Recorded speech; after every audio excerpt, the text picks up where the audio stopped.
자, 두 개의 비빔밥 사진이 있죠. 어떤 비빔밥이 더 맛있어 보이세요? 오른쪽이 더 맛있어 보이죠? 혹시 나 왼쪽이 더 맛있어 보인다. 왼쪽 왜요? 왜 왼쪽이 더 맛있어 보이세요? 저거 너무 이기적이다. 네, 그럴 수도 있을 것 같습니다. 자, 근데 대부분의 사람들, 오늘 이제 접속하신 분들은요, 오른쪽 사진이 더 맛있게 느껴지실 거예요. 그죠? 자, 근데 질문을 한번 바꿔서요. 여기서 지금 막 떠들고 있는 서승환이가 비빔밥을 만들어요. 그럼 왼쪽처럼 만들까요? 오른쪽처럼 만들까요? 100% 왼쪽처럼 만들 거라고 생각하신 거죠? 네, 저는 집에 가야 되겠습니다. 네, 맞습니다. 저는 왼쪽처럼 만들 거예요. 네, 저는 거의 라면도 겨우 끓이는 사람이기 때문에 제가 비빔밥 만들면은 이렇게 만들 겁니다. 근데 저처럼 요리를 잘 못하던 사람들도 오른쪽처럼 맛있는 비빔밥을 만들 수 있는 방법이 있어요. 그 방법이 뭔지 아세요? 바로 레시피입니다. 제가 지금 되게 유려한 서울말을 쓰고 있잖아요. 아니죠. 네, 제가 대구 출신인데요. 최근에 본가를 다녀왔어요. 본가를 갔더니 어머니께서 저 왔다고 막 진수성찬을 차려주신 거야. 와, 우리 엄마 음식 솜씨가 이렇지가 않은데. 그래서 제가 물어보니까 실토하시더라고요. 뭘 봤다? 백종원 유튜브에 있는 레시피를 봤다. 그죠? 우리가 요리를 잘 못하더라도 맛있는 비빔밥을 만들려면은 잘 만들어낸 레시피를 참고하면 돼요. 근데 우리가 비빔밥이라는 거 그냥 나물만 때려놓고 그냥 비비면 될 것 같지만은 정말 내 입맛에 맞는 맛있는 비빔밥을 만들기 위해서는 이런 레시피가 필요하다는 거예요. 그리고 이런 레시피를 전문적으로 연구하는 백종원 스님 같은 분들이 계시다는 거죠. 이게 비유하자면 이런 거예요. 프롬프트는 일종의 레시피입니다. 챗GPT가 요리 도구라고 했을 때. 그리고 이런 프롬프트, 이런 레시피를 잘 만들 수 있도록 끊임없이 연구하는 것이 바로 프롬프트 엔지니어라는 직업인 거죠. 그래서 오늘 프롬프트 엔지니어링을 한번 보시면 아시겠지만은 이게 굉장히 까다로워요. 생각보다. 뭐 어떤 단어의 조합이나 문장의 조합에 따라서 결과가 많이 달라지기 때문인데요. 그래서 그런 영역들을 계속해서 찾아가는 작업이 필요하다라는 거죠. 네, 죄송합니다. 네, 이거는 조금 넘어갈게요. 자, 그러다 보니까 우리가 이런 프롬프트만 전문적으로 사고 파는 이런 이제 마켓플레이스들도 생기고 있습니다. 요게 보시면은요, 뭘 파는 것 같아요? 언뜻 볼 때는 이미지를 파는 것 같잖아요. 근데 이 이미지를 파는 게 아니라 이 이미지를 그려줄 수 있는 프롬프트를 파는 거예요. 예, 그래서 이 사이트에 들어가면은 제가 아이소메트릭 랜드마크라는 항목에 들어왔는데 뭐 피사의 사탑도 있고 뭐 이런 느낌의 그림들 있잖아요. 요 그림들을 그려주는 프롬프트를 1.99달러에 사오는 거예요.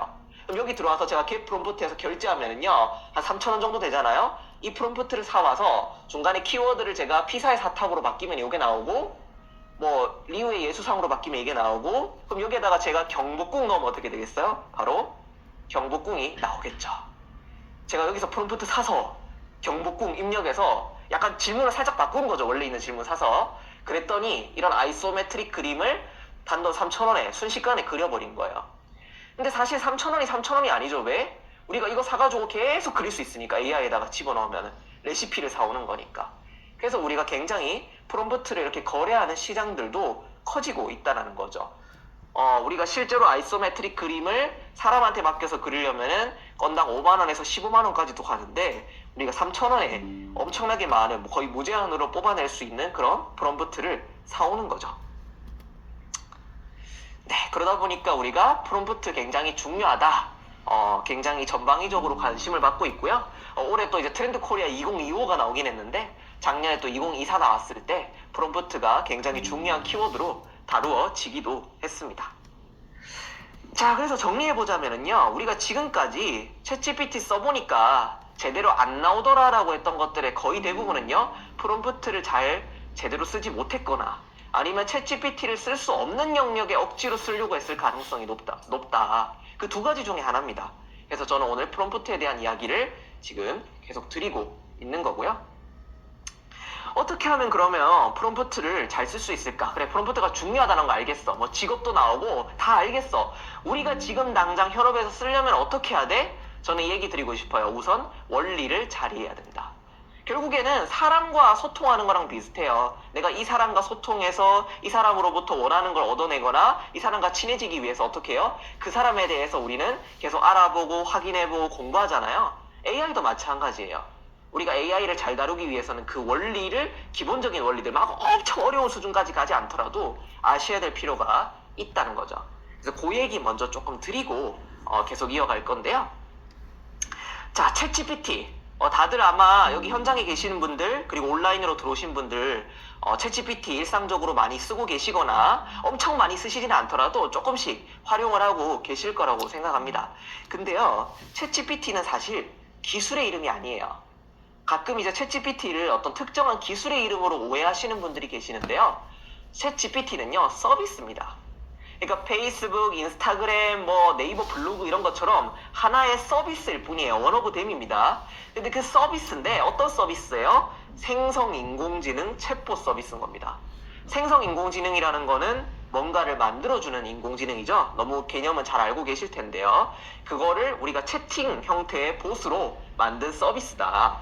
뭐 여기에서는 이해하기가 어렵지 않으신데요. 앞부분에 있는 내용이 조금 아리송해요. 오픈 AI의 GPT 모델을 적용했다. GPT 모델이라는 게 뭐지? 뭔가 그런 게 있다는 걸 알 것 같은데 명확히 잘 모르셨을 것 같아요. 자, 챗GPT는요, 사실 똑 떼서 보면은요, 이렇게 볼 수 있어요. 대화형을 의미하는 챗과 모델의 이름인 GPT의 합성어인데요. 자, 그럼 모델이라는 게 도대체 뭐냐? 모델은요, 우리말로 모형이에요. 모형은 어떤 뭔가를 흉내내고 예측하는 시뮬레이션을 저희가 몽땅 모델이라고 부릅니다. 사실 인공지능도요, 모델이에요. 그죠? 인공지능은 기본적으로 예측을 합니다. 예측을 하고 그걸 통해서 시뮬레이션한 결과들을 보여주기 때문에 기본적으로 인공지능은 모델이라고 불러요. 그래서 모델이라는 용어를 들었을 때 적어도 우리가 AI 씬의 한정에서는요, AI랑 같은 동의어구나 이렇게 생각하셔도 무방하기는 해요. 근데 사전적인 정의만 봤을 때는 어떤 뭔가를 흉내내고 예측하는 시뮬레이션을 두고 바로 모델이라고 이야기를 한다는 거죠. 자, 그 중에서도 우리가 마주하고 있는 GPT와 같은 모델, 그런 인공지능을 두고요, 이렇게 불러요. 거대 언어 모델. 랭귀지 모델, 그 중에서도 라지 랭귀지 모델인데요. 아까 전에 모델이 어떤 뭔가를 흉내내고 예측하는 대규모, 어떤 흉내내고 예측하는 시뮬레이션이라고 했잖아요. 그 중에서도 GPT는 뭐예요? 사람의 말을 흉내내고 예측합니다. 그래서 언어 모델이라고 부르고요. 그 규모, 데이터가 굉장히 방대하기 때문에 라지 스케일, 라지를 붙여서 두 문자를 따서 우리가 LLM이라고 표현을 하는 거예요. 그래서 LLM이라는 게 뭐 정확하게는 몰라도 이런 챗GPT처럼 우리 말을 따라하고 우리 말을 잘 흉내내는 AI들을 두고 LLM이라고 하는구나. 이렇게 이해를 짓고 넘어가시면 좋을 것 같은데요. 자, 지금 뭔 얘기하는지 잘 모르겠어 하시는 분들을 위해서 더 쉬운 도식을 하나 가지고 왔어요. 자, 자동차 사진이 있습니다. 사실요, 챗GPT를 이렇게 비유해 볼 거예요. 챗GPT는 바로 완성형 자동차다. 혹시 여기 계시는 분들 중에서 자동차 이름 알고 계신 거 한번 불러보시겠어요? 이름. 뭐 소나타, 또 어떤 게 있죠? 제네시스, 뭐 그랜저, 모닝, 너무 옛날 차들인가요? 자, 어쨌든 그런 차예요. 챗GPT는 그런 많은 차 중에 원 오브 댐입니다. 자, 완성형 자동차, 이게 바로 챗GPT고요. 근데 우리가 자동차를 자동차이게끔 하는 핵심적인 부품, 기관이 있어요. 그걸 뭐라고 부르죠? 엔진이에요. 우리가 자동차에서 엔진을 쏙 빼버리는 순간 자동차가 전혀 동작하지 않게 될 겁니다. 그러니까 동력을 부여하는 아주 핵심적인 기관인 거예요. 이게 바로 AI 모델이에요. 그러니까 챗GPT라는 서비스 안에 사실은 AI 모델이라는 친구가 있어서 이 모델을 쏙 빼버리면은요, 우리가 거기 들어가서 아무리 뭔가 입력을 하고 프롬프트를 넣어도 답변이 돌아오지 않는다는 거예요. 얘가 본체예요. 자, 그럼 그 위에다가 여러 가지 우리 자동차에다가 차체도 놓고 시트도 놓고 타이어도 놓고 막 꾸미잖아요. 이렇게 해서 자동차가 만들어지는 것처럼 사실은 챗GPT가 기술이 아니라 진짜 기술이 여기 있는 거예요. AI 모델. 이 위에다가 여러 가지 기능들을 붙여서 우리가 완성형 서비스인 챗GPT의 형태로 만나볼 수 있게 되었다는 거죠. 중요한 건 이거예요. 엔진. 실제로 그죠? 이 모델들이 뭐 오픈 AI에서만 가지고 있는 것이 아니라 굉장히 다양한 회사에서 빅테크에서 만들고 있죠. 뭐 대표적인 게 구글에서 만들어진 제미나이 같은 것들도 있고요. 국내 기업 중에서도 네이버 클라우드에서 개발한 하이퍼클로바 X라는 모델이 있습니다. 이 모델이 탑재되어 있는 서비스가 바로 이거예요. 그죠? GPT 모델이 탑재되어 있는 서비스가 챗GPT고요. 구글 같은 경우는 모델 이름이랑 서비스명이 같아요. 그리고 네이버에서 만든 하이퍼 클로바 X는 클로바 X라는 서비스에 탑재가 되어 있는 거고요. 우리가 뭐 흔히 잘 알고 있는 코파일럿이나 그죠? MS 코파일럿 같은 경우도 내부적으로는 GPT 모델을 쓰고 있어요. 그러니까 그런 자동차를 만들었는데 자동차 만든 회사들은 다 다른데 거기에 들어가는 모델들은 이런 빅테크 기업에서 만들었다는 거죠. 자, 어쨌든 이 개념을 먼저 조금 알고 넘어가면 좋을 것 같아서 말씀을 좀 드렸고요. 자, 우리가 챗GPT가 엄청 대단하대요. 많이들 써보시면 아시겠지만 아마 글도 써주고 뭐 어마어마해요. 근데 아주 큰 결점이 있죠. 문제점. 오늘도 아마 뭐 강의 도중에 많이 들으셨을 것 같은데 바로 할루시네이션입니다. 그죠? 거짓말을 많이 한다는 거예요. 그것도 매우 능청스럽게 사실처럼 이야기하는 현상을 두고 우리가 할루시네이션이라고 부르는데요. 아마 뭐 보도도 많이 되고 있기 때문에 이런 사례들 많이 들어보셨을 것 같아요. 근데 그런 생각 안 드세요? AI가 엄청 학습을 많이 했다잖아요. 학습을 많이 했는데 왜 이렇게 거짓말을 많이 하는 거지? 근데 이렇게 일단 보시면 좋을 것 같아요. 우리가 챗GPT를 이런 GPT와 같은 모델들이 거짓말하는 거를 너무 안이 꼽게만 보지 마시고요. 결국에는 창작의 방점이 찍혀 있는 거예요. 이 친구는 뭔가를 생성해주는 AI이기 때문에 굉장히 생성하는 걸 잘하고 창의적인 영역에 잘 활용할 수 있는 거예요. 그렇기 때문에 거짓말도 잘하는 거죠. 왜? 우리가 알고 있는 굉장히 창조적인 작품들, 뭐 해리포터가 됐든 스타워즈가 됐든 이런 것들 다 거짓부렁이잖아요. 거짓말을 할 수 있다는 거는 창작을 할 수 있다는 거고요. 그 역도 마찬가지인 거예요. 그래서 챗GPT 같은 AI 모델들은 오히려 창작에 활용할 수 있는 영역이기 때문에 오히려 거짓말을 잘하는 것은 당연한 일일지도 모른다. 근데 주의는 좀 하셨으면 좋겠어요. 이거를 너무 의존해서 얘가 하는 말이 다 사실이네? 라고 생각하지 않도록요. 제가 뭐 대표적인 하나 예시를 가져왔는데 요즘 챗GPT 한번 들어가 보시면은 검색 기능이 붙었어요. 붙은 지 꽤 되기는 했는데 이제 예전에는 유료 버전에만 활성화되어 있던 것들이 무료 사용자들도 쓸 수 있도록 검색 기능이 붙었습니다. 근데 이 검색 기능의 원리는요, 사실 사람이 검색하는 거랑 비슷해요. AI가 자기가 막 알아서 막 검색 사이트 들어가서 막 하나하나 찾는 것이 아니라 마치 우리가 사람이 뭔가를 물어봤을 때 잘 모르니까 외부 도구를 이용해서 검색을 하고 참고해서 답변해 주는 것처럼 AI도 마찬가지예요. 챗GPT는 사실 문장을 생성하는 일만 할 수가 있거든요. 그러니까 검색은 누가 해요? 외부에 있는 검색 엔진한테 맡기는 거예요. 그렇게 검색한 결과를 저희한테 요약해 주는 것이 바로 챗GPT의 검색 동작 원리인데요. 실제로 보면은 제가 서승환이 누구야 라고 물었을 때 얘가 6개의 사이트를 검색을 해서 이 검색 결과를 기반으로 요약해서 저희한테 전달을 해줘요. 근데 그죠? AI가 검색하는 것이 아니다. 그죠? 중간에 서치 엔진을 거쳐서 요 결과를 요약해서 알려주는 건데요. 이런 경우들도 있어요. 우리가 질문을요 이렇게 한 거예요. 서승환 제국의 수도를 찾아달라. 말도 안 되죠. 근데 얘가 검색을 3사이트나 하고 이걸 참조해서 답변을 하는 거예요. 황용성이라는 거짓말을 하는 겁니다. 그러니까 챗GPT가 아무리 검색 도구와 같은 외부 에이전트를 가지고 있다 하더라도 이걸 요약하는 과정에서 어떤 문제가 또 발생할 수 있다? 할루시네이션이 일어날 수 있다는 거예요. 그래서 여기까지도 조금 염두에 두셨으면 좋겠어요. 야, 근데 얘가 엄청나게 많은 데이터를 학습했다는데? 이게 실제로 GPT-3, 그러니까 챗GPT는 3.5부터 챗GPT 서비스가 나왔거든요. 그 이전에 GPT-3 모델 같은 경우는 챗GPT 같은 대중 서비스를 공개하기 전이기 때문에 이런 통계 자료들을 다 공개를 했었습니다. 공개를 했는데 그때 한번 보시면은 웹데이터 4,100억 토큰, 뭐 엄청나게 많은 토큰들을 수집을 해서 학습을 했대요. 그럼 엄청나게 많은 데이터를 알고 있는 거네. 버전이 계속 그 뒤로도 업그레이드가 됐으니까 이거 엄청 똑똑한 놈이라는 건데 왜 이렇게 거짓말을 하고 제대로 답변을 해내지 못하는 현상이 벌어지는가? 바로 이거예요. GPT가 데이터를 통째로 뭔가 저장해서 학습하고 우리가 뭔가 그걸 물어볼 때마다 자기가 저장한 데서 뒤져가지고 답변하는 구조가 아니에요. 아니기 때문에 이런 일이 벌어지는 건데요. 보통 저는 이렇게 설명을 많이 드려요. 나는 자랑스러운 이라는 단어가 있습니다. 자, 그 다음에 문장을 한번 이어보시겠어요? 나는 자랑스러운? 아무도 자랑스럽지 않으시군요. 나는 자랑스러운? 원준이 엄마다. 좋습니다. 나는 자랑스러운? 태극기 앞에. 좋습니다. 네, 김학재 선생님. 태극기. 아, 네, 좋습니다. 자, 나는 자랑스러운이라는 문장을 들었을 때, 어이구, 자꾸 이게 뜨네요. 거의 대부분, 이렇게 많이들 이야기를 하세요. 그죠? 나는 자랑스러운 태극기 앞에, 오늘도 나왔죠? 한국인이다. 뭐, 대한민국 국민이다. 거의 6할이 이렇게 얘기하시거든요. 그 다음에 나는 자랑스러워라고 했을 때, 가족에 대한 이야기. 그죠? 아까도 해주셨는데요. 나는 누구의 엄마고 아버지다. 딸이다. 이런 얘기. 그 다음에 어떤 자신의 어떤 직업적인 사명감이나 소속된 단체에 대한 이야기를 하시는 분들도 있어요. 근데 반면에 나는 자랑스러운 외계인이다 이렇게 얘기하시는 분들은 없겠죠. 그죠? 이런 것들은 확률이 극히 희박한 거예요.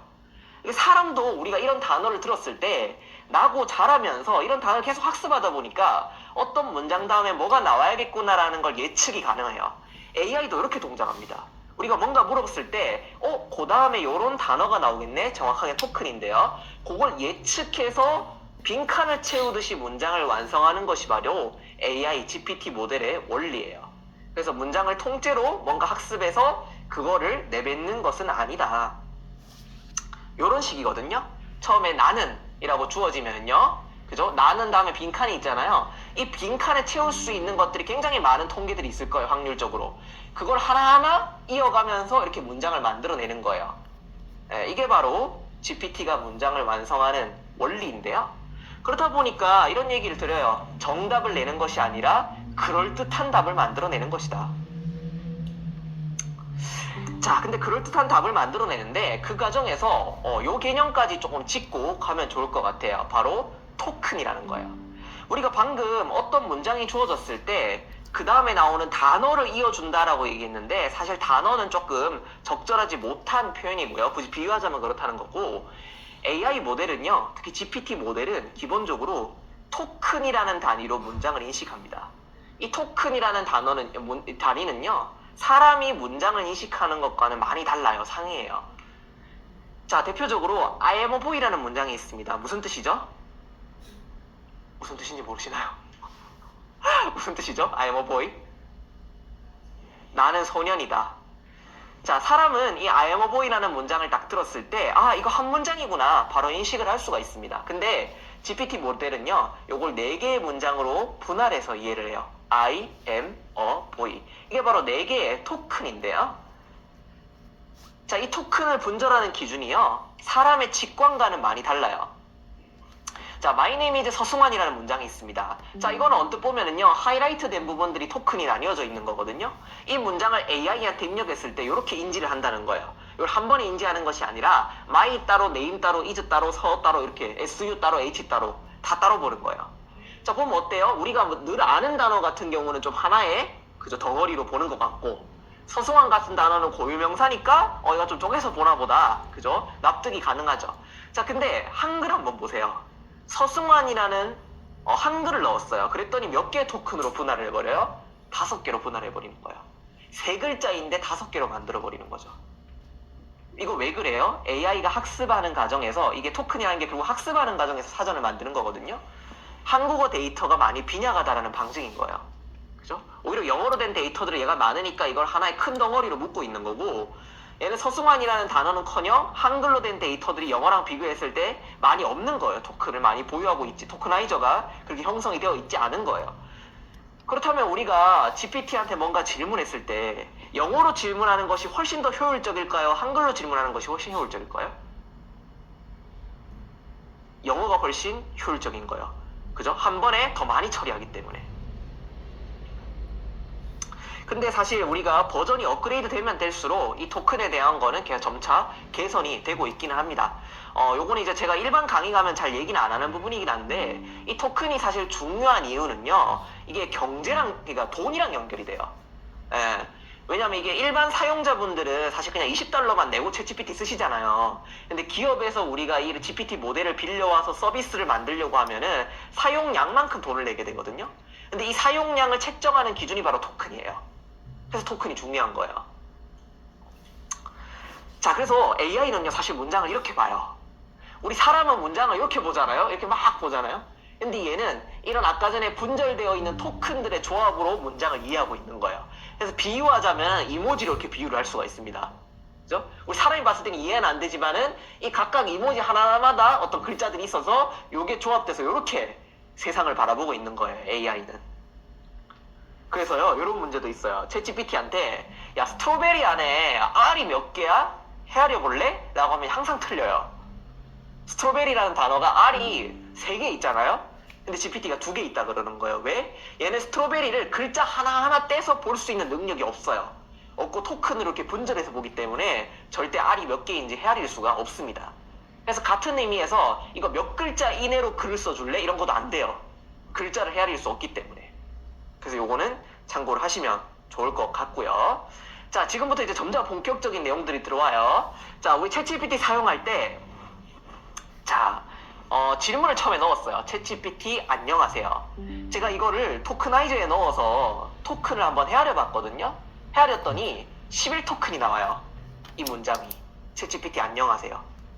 자, 그 다음에 답변이 돌아왔거든요. 이게 21토큰이고요. 자, 그러면 두 번째 질문을 했을 때 제가 몇 토큰 써요? 두 번째 질문했을 때 20토큰. 네, 틀렸습니다. 자, 이게 조금 아무래도 놓치기 쉬운 부분인데요. 제가 두 번째 질문했을 때 저는 20토큰을 썼다고 생각하잖아요. 사실 아니에요. 제가 두 번째 질문을 넣는 순간 저는 52토큰을 씁니다.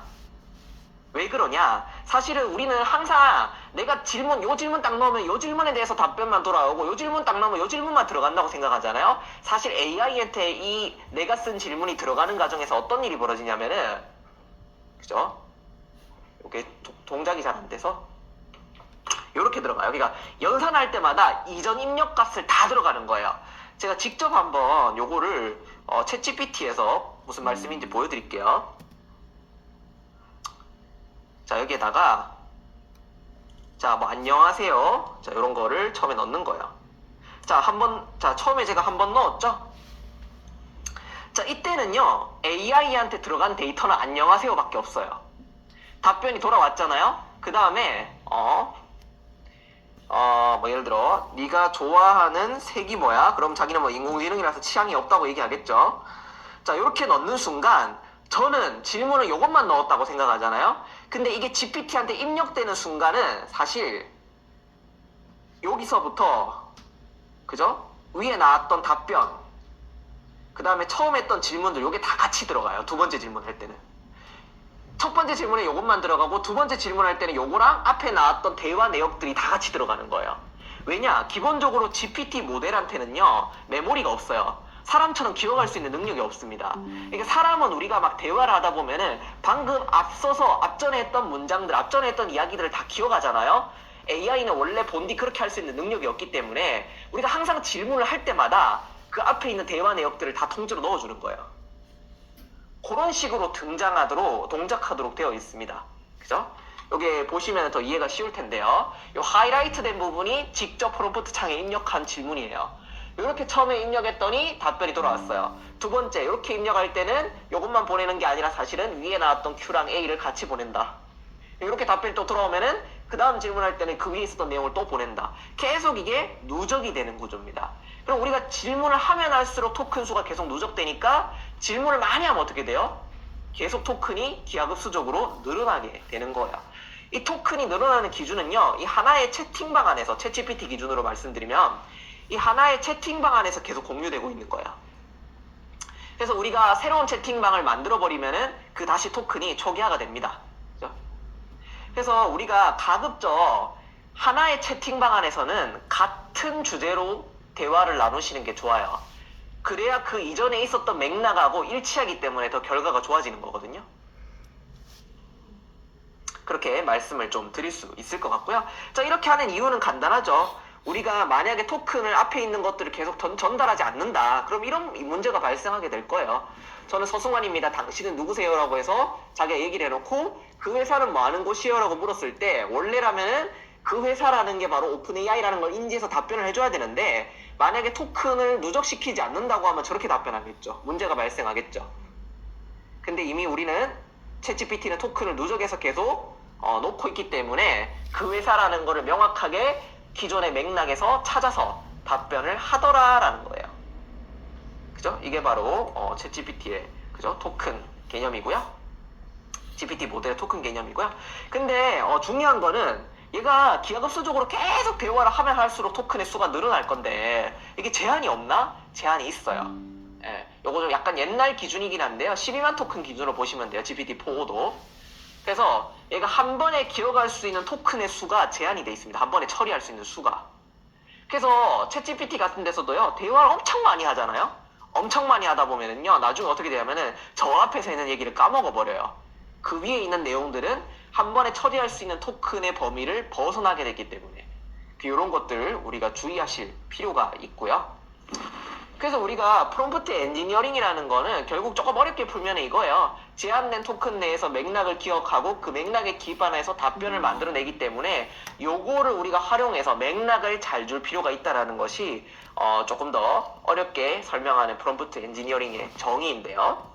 우리가 프롬프트 엔지니어링 좋아요. 앞에서 설명들이 좀 길었는데 그럼 진짜 어떻게 하면 잘할 수 있느냐? 요 5가지 원칙을 먼저 말씀을 좀 드릴게요. 자, 첫째는요, 구체적으로 지시를 하셔야 됩니다. 너무 당연한 얘기예요. 명확한 단어를 써야 되고요, 맥락을 제공해야 되고요, 올바른 형식을 해야 되고. 이거 어디서 많이 본 것 같지 않아요? 우리가 사람 대 사람이 소통을 할 때도 같은 원칙에 견지해서 해야 됩니다. 그죠? 사람과 대화할 때도 우리 구체적으로 얘기해줘야 되고 명확하게 단어 써야 되고 다 비슷해요. 근데 여기에서 대상이 누구예요? 사람이 아니에요. AI예요. 그래서 이런 원칙들을 지킬 때는요, 무조건 사람의 입장에서 내가 봤을 때 깔끔한 애가 아니고 AI 입장에서 생각을 하셔야 되는 거예요.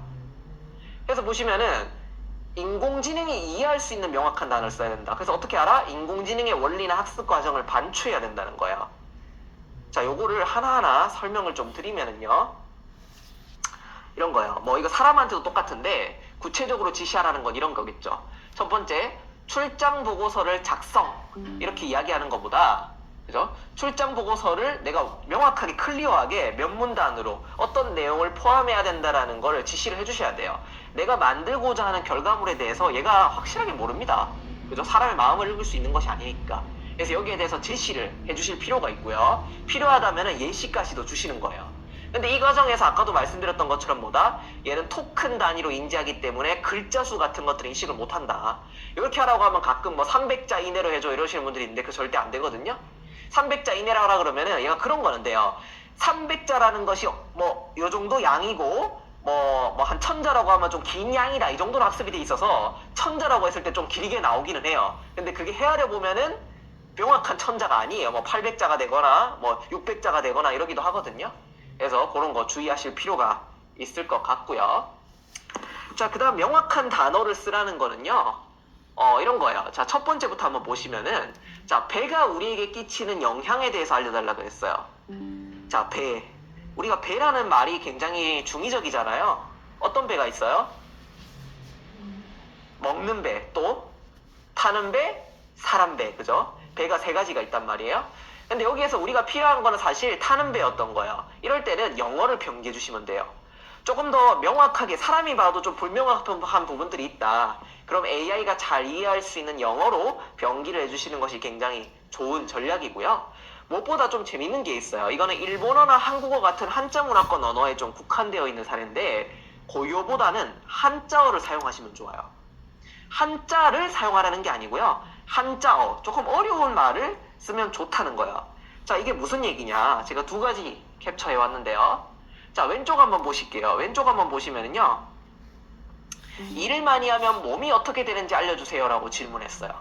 그리고 오른쪽은 과다한 노동이 우리의 신체에 유발하는 영향에 대해서 서술해달라고 이야기를 했습니다. 근데 이 2가지를 보면은요, 언뜻 보기에도 오른쪽이 훨씬 더 상세하게 나오는 것을 볼 수 있죠. 그죠? 근데 질문의 차이가 왼쪽 같은 경우는 순 우리말들로 돼 있어요. 그죠? 일을 많이 하면 몸이 어떻게 돼요? 근데 오른쪽은 과다 노동, 신체 유발 영향 서술. 되게 난해한 한자어들로 이루어져 있는 거예요. 이게 우리가 알고 있는 통념하고 좀 다를 수 있어요. 왜냐하면 간혹 이제 뭐 시중에 나와 있는 챗GPT 책 같은 거 보면은 뭐 쉽게 이야기를 해야 돼요, 이렇게 얘기하시는데 뭐 그럴 수도 있는데요. 실제로 이제 일본 쪽의 연구 결과에 따르면은 이런 한자어들이 많이 함유되어 있는 어려운 프롬프트를 줬을 때 결과물이 훨씬 자세하게 나온대요.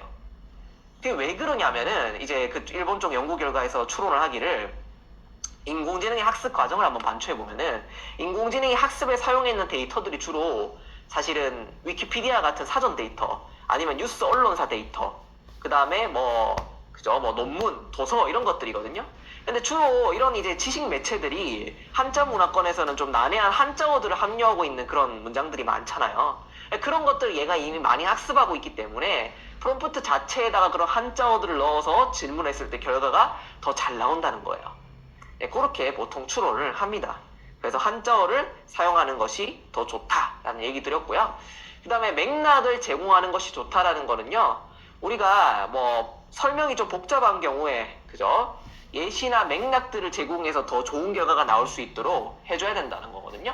자, 예를 들어 콩쥐팥쥐에 대한 노래를 지어줘. 이거는 약간 구모델, 구버전 기준으로 작업을 한 거기 때문에 지금은 조금 또 달라졌어요. 근데 이제 원리 자체는 계속 통용이 되는데, 구모델 기준에서 콩쥐팥쥐에 대한 노래를 지어달라고 했을 때 얘가 엉뚱하게 짓는 경우가 굉장히 많았습니다.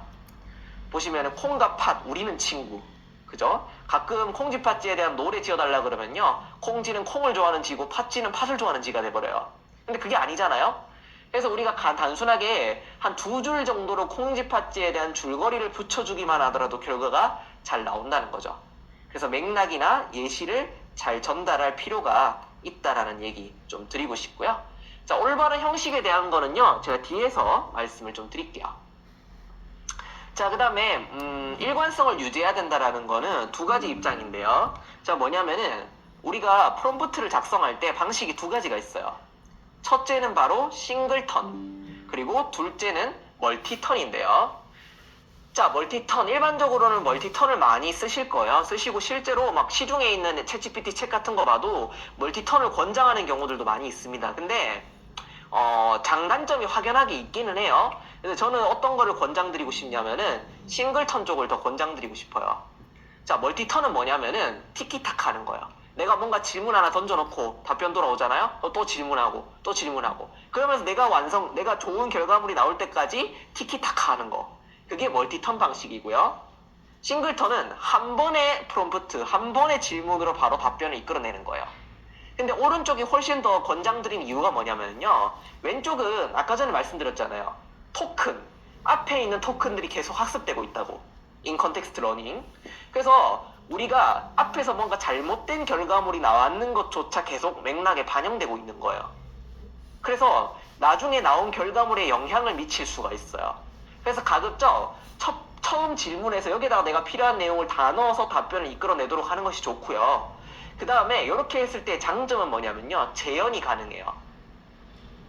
재현이 가능하다는 게 뭐냐면은, 왼쪽 한번 보시면 멀티턴으로 할 때는 처음에 짧은 트위터 글을 써달라 그러니까 좀 마음에 안 들었나 봐요, 이 사람이.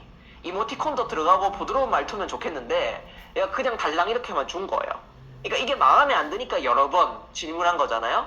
근데 어떤 분은 그럴 수가 있어요. 처음에 그냥 짧은 트위터 글 써주세요 하고 했는데 막 이모티콘도 들어가고 막 부드럽게 해서 예쁘게 나올 수도 있단 말이에요. 근데 그 사람은 그 질문 가지고 딴 사람한테 줘서 야 이걸 써봐 라고 했는데 그 사람은 재현이 안 되는 거예요. 또 다르게 나오겠죠. 그러니까 일관성 있는 출력을 위해서는요, 이렇게 필요한 내용들을 미리 다 프롬프트에 넣어서 이걸 얼마든지 재활용할 수 있는 구조로 만드는 싱글턴이 더 좋다, 이렇게 얘기를 좀 드릴 수 있을 것 같습니다. 자, 여기서부터 이제 본격적인 내용인데요. 이제 핵심이 되는 내용들인데요. 방금까지